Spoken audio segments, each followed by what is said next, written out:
ఓం నమ శివాయ అందరికీ. ఈరోజు నేను మృత్యుంజయ టెంపుల్కి వచ్చాను. ఇక్కడ మనం ఏమంటారు శివలింగాన్ని ప్రతిష్ఠించడానికి వచ్చాం అనమాట.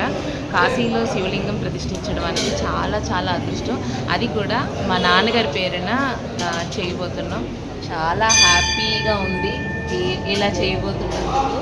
అది ఎంత హ్యాపీగా ఉందంటే, మీరు ఒక ఇల్లు కొంటే, ఒక కేజీ గోల్డ్ కొంటే మీకు ఎంత హ్యాపీగా ఉంటుంది, అలా ఉంది నాకు. మా నాన్నగారి పేరున ఇలా పిండదానం చేయడం, ఇలా శివలింగం పెట్టడం నాకు చాలా హ్యాపీగా ఉందన్నమాట. నిజంగా నిజంగా ఆ ఆనందాన్ని నిజంగా నేను భగవంతుడు ఇచ్చిన బ్లెస్సింగ్ అనుకుంటున్నాను. సో ఓకే, అంత మంచి జరుగుతుంది మనకి. సీరియస్ ఏమో తెలియని ఆనందం అబ్బా, ఈరోజు ఏదో సాధించేసాను అన్నట్టుందనమాట. అది సంగతి. తర్వాత మొత్తం అంతా మీకు చూపిస్తాను. Bye bye.